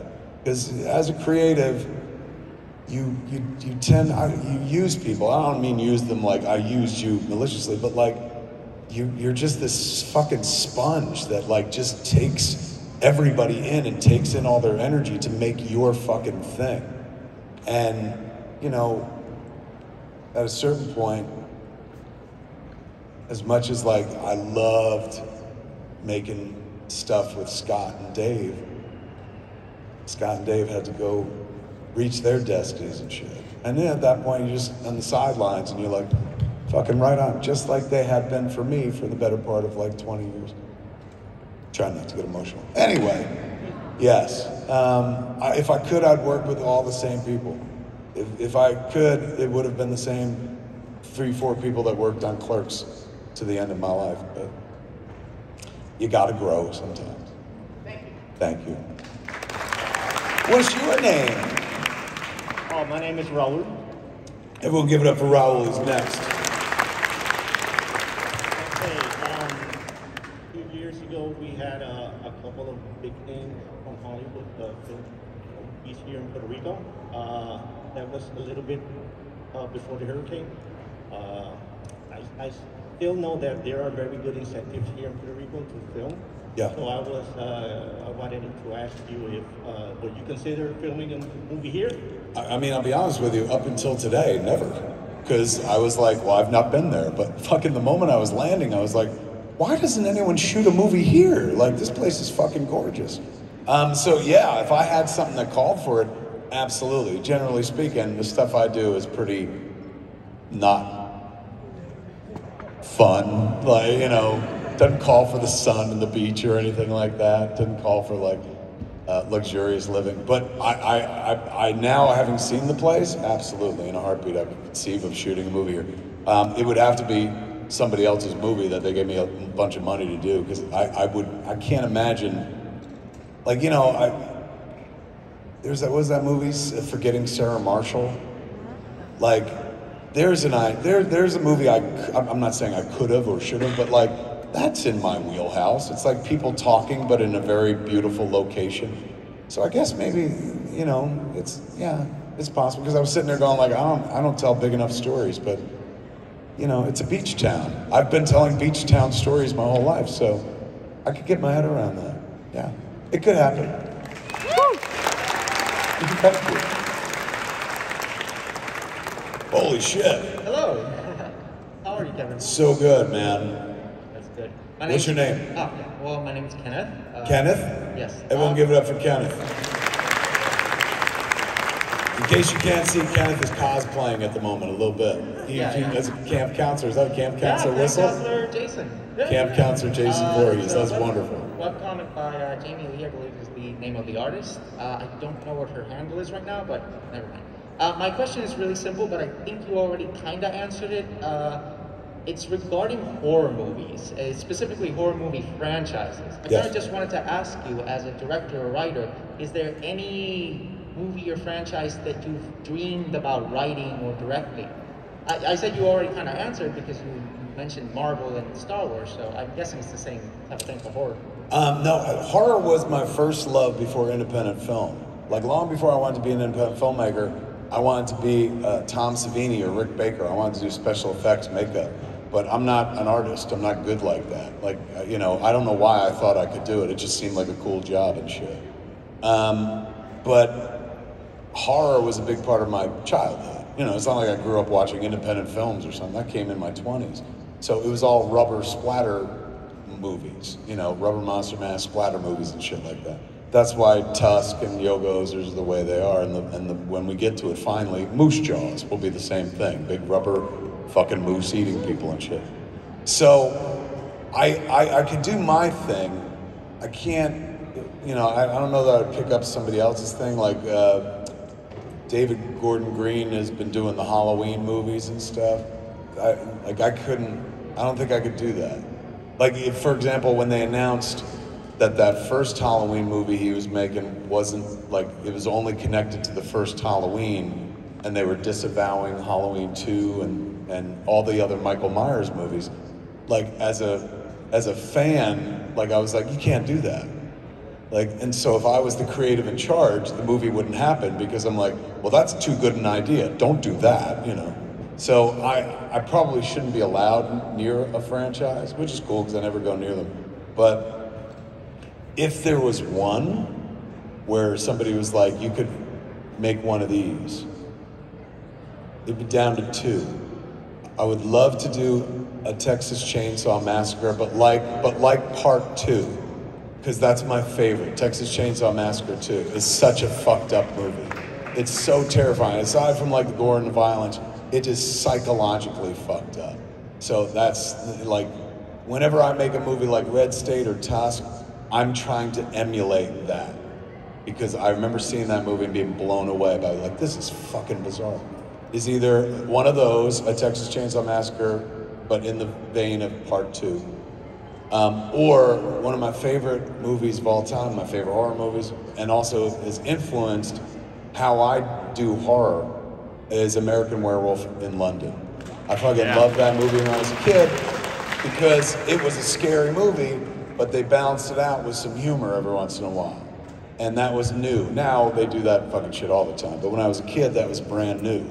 The idea of like, we're gonna fucking show you something grisly, and then somebody's gonna hold up a Mickey Mouse doll and make jokes and shit. So because of that, like, that's why Tusk and Red State tonally are the way they are, because I love the tone of American Werewolf, where you can be sitting there like really enjoying 10 minutes, we got 10 minutes left. You could be really fucking enjoying a horror movie and shit, and then all of a sudden you get like a a stress release laugh, and then they cut somebody's fucking head off. Like, they just keep you spinning and stuff. So if somebody gave me a blank check and they're like, all the good directors have died, we need you to make one of these, then I could get my head around one or two of those. Thank you very much. Thank you. Excellent outfit, man. Killer cosplay. How are you, my friend? What's your name? Good day, Mr. Smith. My name is Nestor, longtime fan. Give it up for Nestor, ladies and gentlemen. I'm so giddy. I feel like I've been waiting over 25 years for this moment. I feel like I've been waiting fucking 45 because you're my first Nestor. Other than the holiday special I watched as a child, Nestor the Long-Eared Donkey. And that story is about the long-eared donkey. He's kind of like the Rudolph of donkeys, who was in the fucking manger or in the stable when Jesus was born. This was a fucking cartoon they showed to kids, like a Rankin-based kid cartoon, like Puppetoons and shit like that.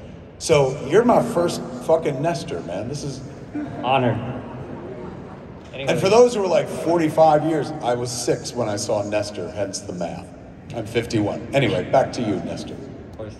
I was gonna ask if you had like any other works such as like Red State and Iron Tusk, I'm sorry, but I think we mostly want to hear like stories from your end. Do you have like any funny story to share? Like maybe you know, Snoop Dogg one time told everybody in one of his interviews, like, hey, the most up, you know, when he was smoking with Willie Nelson. Do you have like any story like that you might want to share with us? I'm trying to think, have I ever smoked with Willie Nelson? Or Snoop Dogg? No, I mean, this is gonna sound weird, but I smoke alone. Like, I'm not a communal social smoker. Not a social smoker? Yeah, like, not so much where I'm like, fuck off. You know, like fucking, like I'm shooting up in a corner or something. But generally speaking, when I smoke, other than today, like when I was smoking with the con kids and stuff, I'm generally in my office writing and just fucking smoking joint after joint. So to me, not because I choose it, but smoking is a very solitary experience because I associate it with work so much. Because when I didn't become a stoner until I was 38. And when I became a stoner, I was like, if you're gonna do this, if you're gonna make this decision and change your fucking life, make sure that you're productive. That's the only thing you gotta do. Like, if you're gonna smoke a joint, make sure you're recording a podcast, you're writing a script, you're fucking directing a movie, whatever the fuck, it has to be tied to productivity. Otherwise, you're gonna be called like a fucking stoner or a loser or whatever the fuck, and you slip down some fucking hole. So I was like, I'm gonna show these people that you can be a fucking degenerate stoner and still get a bunch of things done, so long as those things don't require heavy machinery or anything like that. It's just made up stuff. So I don't have any like fucking cool, like I smoked with this person stories, but I do have the story of the first time I smoked as an adult. I smoked weed when I was a kid. You could count on one hand the amount of times I smoked weed prior to 2008. Which is weird because most people are like, what? You made fucking Jay and Silent Bob movies. I was like, not as a stoner. Isn't that impressive? It wasn't until I worked on Zack and Mary Make a Porno. That's when I became a stoner, because I worked with Seth Rogen. And Seth is the best commercial for pot productivity on the planet. I was raised in the 80s, so my mentality was just say no, and fucking weed is a drug, and people who are stoners sit on their couches and watch cartoons. They don't get shit done. Seth was the first productive stoner I've ever met in my life. Not only was he making our movie, but he was writing 2 other movies with Evan while he was in his trailer, and he was working on 3 other things. He could balance so much. He broke the stereotype for me. Stereotype had always been like, and I kept that stereotype going. You look at our movies, it's not like we held stoners in a high regard. We're like, they're kind of silly. Seth was the first one I met who was like, no, he's gone, there's a bunch of us. He's gone, there's a very, creative component in this business of wake and bakers. And I was like, I couldn't imagine this. It happened because we were on set making Zack and Miri, and my friend Malcolm was with us. My friend Malcolm Ingram, he directed a documentary about me called Clerk, which came out this year. I only tell you this not to tell you tales out of school, but it's a big part of his identity. Malcolm is a bear. He's a large gay man who identifies as a bear and shit. And if you don't know what that is, I'll give you Malcolm's explanation. When I asked, I was like, what's a bear? He's like, I'm a guy who shouldn't have sex with hot dudes, but I do. And he's like, so if you ever want to be one, you'd be a hell of a bear. He's like, if you ever want to leave your wife, I was like, I'll keep it in mind, Malcolm. So Malcolm was with me on set, and he tends to be very dramatic. Like everything is, you know, Malcolm's kind of movie where Malcolm's kind of guy you come out of a movie, you're like, what'd you think? And he goes, that was a fucking abortion of cinema. That kind of shit, you know, larger than life. So he comes up to me on set one day, and we were like midway through shooting Zack and Mira Make a Porno. And he's like, Seth Rogen wants to smoke weed with you. And I was like, oh, well, I don't smoke weed. He's like, oh, I know that, but Seth Rogen doesn't know that. And he's like, you're gonna disappoint him? And I was like, well, why would that be disappointing? He's going, because you're a fucking iconic cinematic stoner, and he's an iconic cinematic stoner. You have to fucking smoke together. And I was like, I could never smoke weed and make a movie. That's all I do now. I was like, it's impossible. I was like, no, I'm not gonna do that. So we finished making the movie, and it was the last day of production, and it was just pickups with Seth. So Banks was gone, everyone else, the whole cast was gone. It was just pickup shots with Seth as Zack, little like one shots and stuff. So we were almost done shooting, and I fucking sidled up to Seth at one point, and I was like, hey man, we're almost done shooting, so let's say after wrap, we go up to the editing room, I show you some of the cut footage, and we smoke some of that weed I've been hearing so much about. And he goes, finally. And so he came up to the editing room, and we're in Pittsburgh, and Pittsburgh in 2008 was not a hotbed of fucking, you know, cannabis activity, but mercifully Seth had stuff from California. So for the first time in, I don't know, fucking years, on that set, I had, not the set, in the editing room, I had a joint with fucking Seth. And I loved who the fuck I was because of it. Like, I loved that I was relaxed and I was not like up in my own head and shit like that. I loved how we were talking. I was like, this shit's fucking amazing, man. He was like, right? He's like, this is the only way to live and stuff. He's like, I wake and bake. I was like, I could never do that. He's going, but you should let weed into your life. I was like, I might. And then I didn't do it for like 6 months. And 6 months later, the kid was gone. The kid, Jen's parents took the kid away for 4th of July. And so me and Jen had the house to ourselves. Generally, we live with her parents and our kid. And now they're all moved out. It's just me and Jen in this house. But back then, you know, family and shit. So when they left, Jen was like, we have the house to ourselves, man. Let's just do something fucking naughty, man. Let's get hookers or something. Like fucking, there ain't no parents here, there ain't no kid. Let's fucking like have a black mass, anything, just fucking. So I was like, well, we got weed in the safe that Trish, her friend, had given us like 3 years before. I was like, we can roll a joint. I had a joint with Seth Rogen a couple months ago and it was really fun. And she was like, all right. And so I rolled this terrible joint, we smoked, and I had the best night of my life with my wife, man. We got so blazed, we took a cab to this pre-Uber to this restaurant called Simon LA and ordered this like dessert platter called The Circus. And it was just cotton candy, fucking snowballs, chocolate shakes, peanut butter desserts, just all sugar. And we're feeding each other and fucking like they're grapes and we're fucking Greek gods. It was amazing. Then we went home and fucking like, we got out of the car and we saw our neighbors who we never really talked to heading into their house. And we were so baked, we were like, hey, what's going on? And they were like, hello? And we're like, we see you guys been doing work over there. What you guys doing? And they're like, we're putting a new counter in the kitchen. We're like, can we see it? And they were like, okay. And they brought us into their fucking house and shit, into the kitchen. They're like, it's a new counter, it's cherry wood. And I was rubbing it going, ooh, cherry wood. You know, and then me and Jen went across the street to our house and just like fucked all night long. And I was like, I love smoking weed. I was like, so Seth's right, I'm gonna incorporate weed into my life. I said, but I can't be like him. You know what I'll do? I will smoke at night. Like when my work is done at 8 o'clock at night, I've earned a joint and I'll do that. And so I started doing that. I did that for a week, started smoking at 8 o'clock at night. And after a week of that, I was like, I mean, I don't know why I'm waiting till 8 o'clock at night. Like fucking, I don't really have a real job, so I could probably start at like, I don't know, fucking 3 o'clock. So I started smoking at 3 o'clock and shit. And after a week of that, I was like, you know, like fucking, who are we kidding? Life would be so much better if you just started smoking the moment you woke up. And I became a wake and bake stoner and stuff. And so it was gradual. And rather than let it be a gradual slide to the place like where people were like, your productivity is dropped and shit like that, I tied it to productivity to make sure that whenever I smoke, I'm making a thing.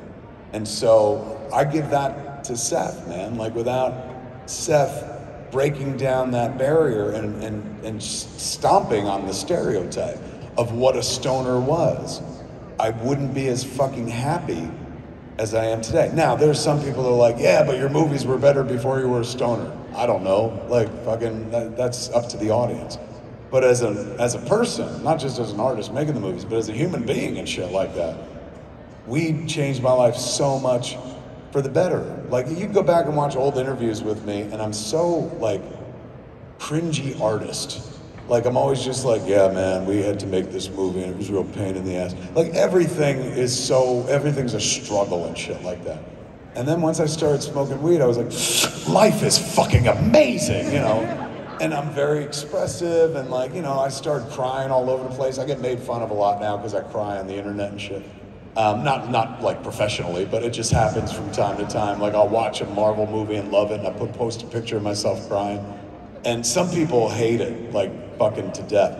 I love it. Like it makes me so fucking happy. I love being in touch with my feelings to the point where an episode of Moon Knight will move me to tears, you know? Like, and I think people in this room would understand that as well. So it's not a great story like smoking weed with Willie Nelson and Snoop Dogg, but smoking weed with Seth Rogen absolutely fucking changed my life for the better, man. I just wish the movie had done better for him and shit, because he gave me such a gift and I gave him Zach and Miri. 5, here we go. Over to you, what's your name? My name is Kenai Gonzalez. What is it? Kenai Gonzalez, like the bear from... I can't hear. There's a speaker that's behind me. One more time. Kenai Gonzalez, you know, like the bear from Kenai, yeah. Give it up for him. I still can't hear. So my only question is, knowing that Star Wars is a big part of your life, bringing back that topic, what was it like getting a cameo in Star Wars? It was pretty impressive. For those that don't know, I got 2 cameos in the JJ movies. He made Force Awakens and he made Rise of Skywalker. So in Force Awakens, he let me be a stormtrooper voice. I was like, you're gonna let me play a stormtrooper? He goes, you would never fit in the outfit. So he's like, someone else will play it, it'll be your voice. So I went to see Force Awakens in Boulder, Colorado. I was out doing a tour, and Jen, my wife, was with me and shit. And we went to the theater, you know, and saw the movie and shit. And I heard my voice, but I wasn't sure which one it was, because oddly enough, you'd think I could pick up my voice, but it was gone through a stormtrooper filter. So I was like, I don't know, I think I was that guy. But during the credits, you know, as the credits were rolling, there was my name in those fucking blue credits that I've been watching my whole fucking life. Yes. So I was heading to the car afterwards with Jen, and she's like, oh my God, what are you feeling right now? Like, what's going through your head and shit? And I was just like, I would love to go back in time and see that little kid that his parents took him to see Star Wars with his brother and sister. And, you know, fucking be like, hey man, one day, like, you're gonna fucking be in one of these movies, kinda. And I'm sure young me would be like, we get to direct Star Wars? And old me would be like, oh no, God no. They don't let you near shit like that. But you know, you do get to be kind of in one with your voice. And then I had a heart attack 4 years ago, and everybody was real nice when he almost died, including JJ. And JJ wrote me an email when I was in the hospital. He's like, if you fucking stay alive, I'll put you in the next Star Wars, bitch. You know, it was a nice thing to write, but fucking a year later, I fucking wrote it back and I was like, I stayed alive. And he was like, all right, come on out. And then went to England and they shot it at Pinewood, I think it's called. And that one I got to actually physically be in. If you blink and you miss me and shit like that. But like, there I am walking through that snowy village. And that was nuts. Like, I'll never forget watching, it wasn't so much nuts for me, but being there and watching JJ was so impressive because it's exactly like you imagine it. Like the director is playing Star Wars with life-size action figures, essentially. So I was there when they brought 12, 20 characters, fully fucking made up, like just background characters. Some are involved, 2 people in a costume with fucking legs. Some are robots, some, you know, are obviously monsters and aliens that we've seen and stuff like that. But he had them all lined up and they were like, which ones do you want for the scene? And like JJ's in the middle of all this ring of fucking action figures waiting to happen. And he's just going like, I'll take him up there. I'm gonna take this guy in the door. He's gonna come out and then he's gonna go back in. I'm gonna take these 2 up in that top corner over there. It was so fun. It was like, and nothing like that I was like, ooh, I wish I was in charge. Not at all. It looked like a lot of responsibility. But to see him, like to see the job reduced to what it really is, you know, because we're adults when we make movies and so people treat it like it's a real profession or a career, but it's literally fucking make pretend. It's the same shit you did as a child with your friends where you're like, all right, you're fucking Luke Skywalker, I'm gonna be Darth Vader, go, shoot, shoot, shoot, and shit like that. So watching it boil down to that, watching that moment where this kid in a candy store is being shown all the toys that he's allowed to play with, and he's just gonna pick a few and put them in that scene, was absolute bliss. It was nice to be a fly on the wall for that sort of thing. I felt really happy for him and shit. But never once was I like, man, I wish that was me. Like, if you fuck up a Star Wars, they hate you forever, man. Like, you know, I took enough shit for Masters of the Universe. I don't know if I ever I don't want to deal with that Star Wars shit, man. Masters of the Universe is awesome. You liked it? Thank you very much. Thank you. I love it. Hopefully we get to do more. Okay, over to you. Ruben Sufjan. My question is, do you still collect comic books and which one is your favorite? What a great question. Give it up for him. What's your name, kid? Ruben Sufjan. Can't hear that. Ruben. Ruben? Yes. Give it up for Ruben, ladies and gentlemen. What a great question, Ruben. Nobody ever asks me that. I stopped collecting comics when I bought Jay and Silent Bob's Secret Stash. I own a comic book store and I've owned it for 25 years. So it seemed redundant to have a collection when I owned the entire store. So it just felt like I have a collection, people just pick through it and buy whatever they want. So at that point it freed me up from like, I gotta get my new books every week. But I'll be honest with you, making Clerks freed me up from that as well. Because I sold my comic books to get the movie made, and that was liberating as hell, man. Like, cause I lived my life by my comic books, bagged and boarded them. I would buy oversized boards in small bags so I could trim the boards, slip them in the bags so you could bounce a fucking quarter off them. There was no room in that bag. It kept your comic book so tight. Like, I poured everything into my comic book collection. And I was terrified things would happen to it. When my mother wanted to fuck with me, if she was ever like, you know, you gotta clean your room. I was like, no, I'm going out with my friend. She's like, when you come home, all your comic books are gonna be on the floor. And I was like, all right, I ain't going anywhere. And I just protect my comic books and shit. So I was deeply invested in them. But then when I sold them to a store, not for money, but for store credit. And then I would trade that store credit to my friend Walter Flanagan. If he bought $100 worth of comics, he would give me 80 cash. He'd use 100 on my credit, and then give me 80 cash. And that's how I paid off the credit card minimums that were coming in on Clerks, the first movie I made. So that moment when I let go of the collection, and it was like I'd done a fucking buyer's guide breakdown of what it was, and it was about a $10,000 collection. No big books, no like Golden Age or Silver Age. It was all pretty modern stuff. But I'd been collecting for like a good few years at that point. Once I let it go, there was this freedom that I hadn't known in years. Suddenly I could leave the house and it wouldn't matter. Like when we had a flood, I don't know if you guys are familiar with bad weather, but in New Jersey, we had a nor'easter back in like 1992, and you know, in my town, we lived at below sea level. Highlands, my hometown, is literally below sea level. So we would get water in the streets during high tide and shit, but we never had like water come over the bulkhead. And me and Jason Mewes, the guy who plays Jay in the movies, we owned 2 cars together, 2 Volkswagens. One that we drove, one he was fixing up that we were gonna sell. And he calls me that night before the flood happened. And he's like, they're saying that the town's gonna flood. And I was like, yeah, but my driveway never floods. He goes, shouldn't we move the cars uptown? And I was like, you're out of your fucking mind, man. They're gonna stay right in my garage. I don't trust you driving those cars in this weather and shit. Woke up the next morning, didn't wake up. My mother comes into my room, wakes me, shakes me. She's like, get up. If you want to save your comic books, you better get up right now. And I didn't know what the fuck she was talking about. So I stumbled out of bed and I put my foot on the floor, and the rug was higher than it normally was. Normally it was close to the floor. The rug was bubbled up because there was all this water under it, and I stepped on it and the water enveloped my foot. And then I looked out my window and I saw that we were in a flood zone for the first time in my life. And that flood water was coming to my fucking comic books. And the first thing I did was take all my comic books and fucking pile them into this big comforter on my bed, open the attic and fucking hurl them up there and shit. While my parents were like, your cars, they're underwater. I was like, fuck the cars, buy comics. And Jay Mewes was like, yeah, good plan, leaving the cars in your driveway and shit. And then it turned out to be a good plan. Because at the end of the day,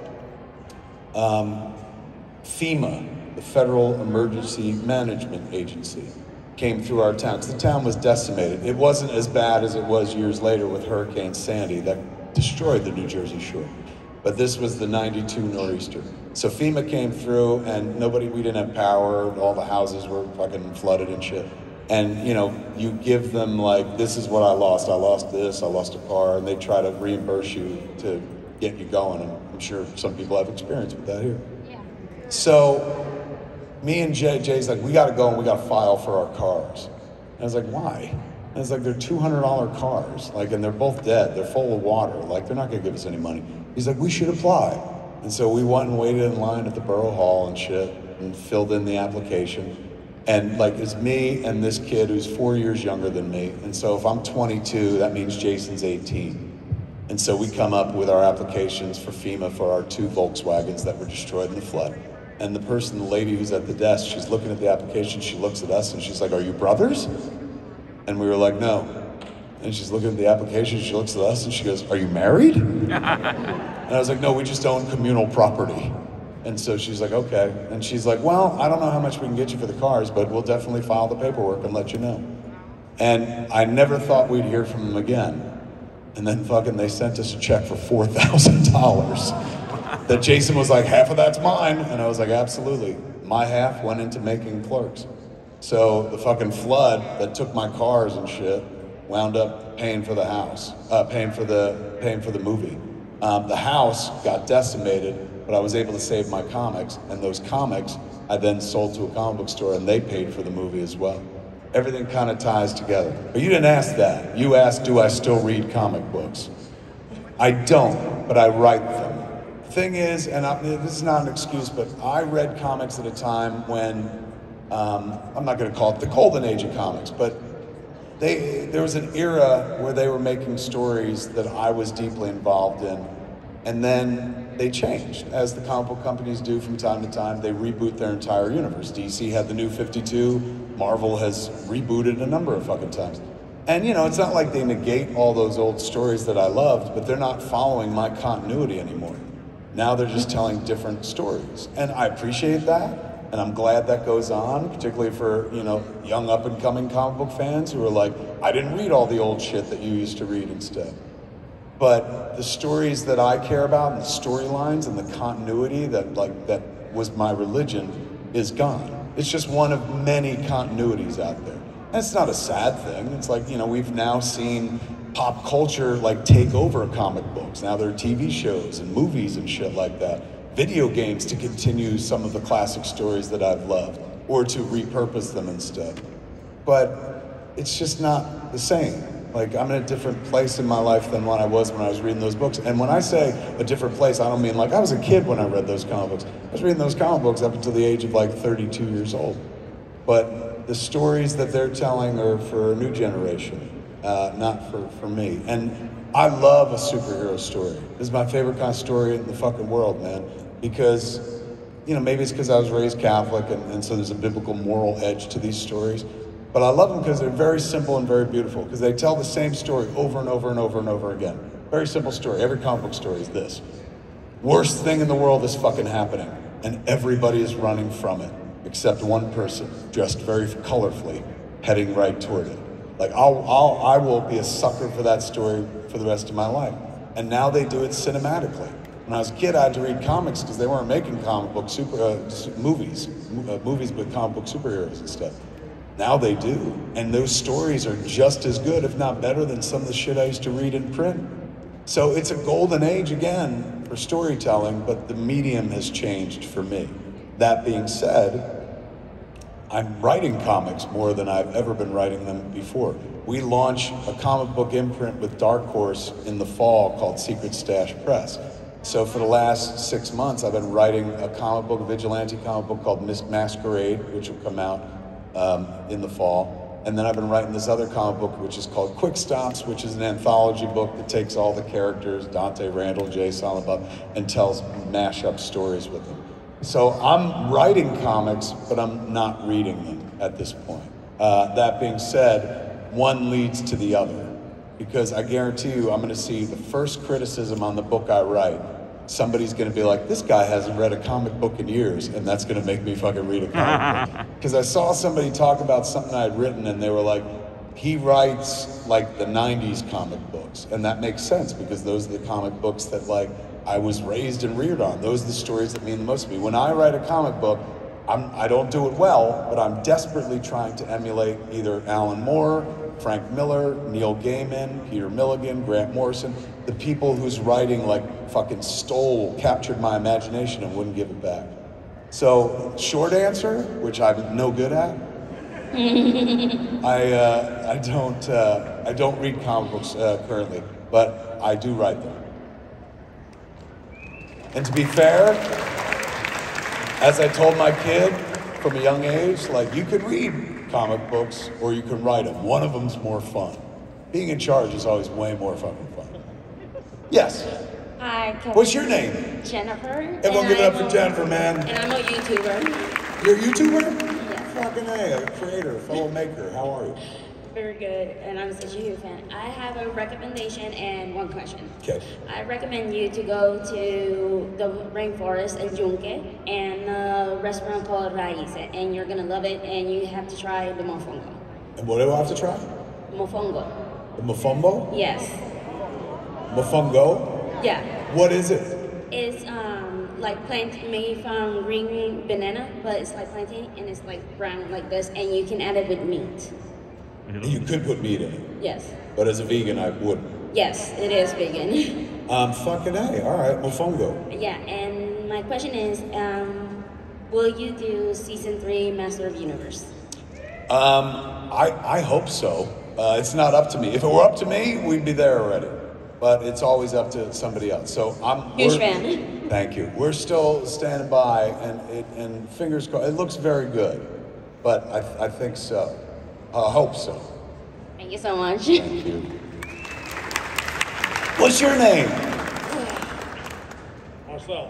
What is it? Marcel. Marcel. Marcel? Yeah. Give it up for Marcel, everybody. Marcel, you've got a stash shirt. Marcel, what? With an L. Marcel, like this show. Yes. Were you at the stash or just ordered? You been there? Yes. Fucking A, thank you for calling. He's been to my comic book store in Jersey. I tried to meet you. You tried to meet me? I tried to meet you there last October. Was I there or no? It's actually my first Comic Con. Okay, this one here? Yes. Well, let me ask you a question. How have you enjoyed? You will ask one too. How have you enjoyed your first Comic Con? So far, so good. So far, so good, right? Yes. Give it up for the PR Comic Con, ladies and gentlemen. It's about to be even better. Yeah. I'm actually a fan of yours. since the 90s. Quentin Tarantino. I actually connected with my girl with Clerks 2. Love that movie. And you know, there's a million fine women out there. They don't all buy me tickets to meet you. They mostly just don't even buy me tickets to come to the Comic Con. So when I ask her to marry me. Did you hear that? Where are you? Yes. Let's get her up to the microphone. Come on over here. Oh my God, something important is happening, ladies and gentlemen. He's down on one knee.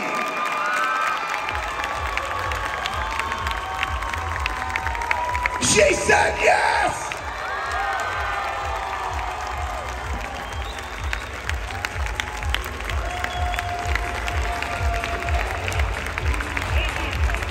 Oh my God, they're gonna wed each other. Give it up for Marcel, ladies and gentlemen. He just made a fucking life choice.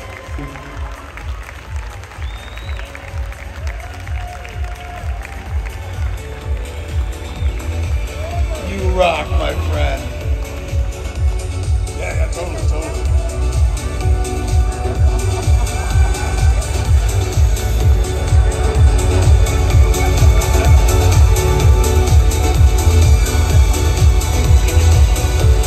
Give it up for the happy couple, kid. Ladies and gentlemen of Puerto Rico, did you have a good time this evening? Woo! I had a fucking blast, San Juan, so I will definitely be back next year, man. Even if I'm bringing myself out here, I'm probably gonna be back within the next 3 months because my wife saw pictures and she was like, we're going back and shit. So I will have sex in Puerto Rico, just not this trip. I thank you all for being here, ladies and gentlemen. I thank you all for being passionate about the art that we all love so much, the world of the graphic arts, comic books, comic book culture.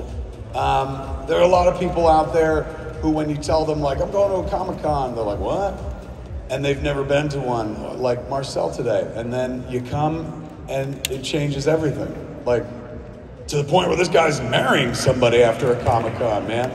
So thank you for coming out to see me. Thank you to the good folks at the PR Comic Con for bringing me out here. Woo! Don't forget, this fall, Clerks 3 is coming, and I'll tell you what, this time we're bringing the movie to Puerto Rico to show it, man, for sure. I love you all, ladies and gentlemen. Have a great fucking night. Enjoy your week. Yeah, no, vamos a hablar, Kevin Smith.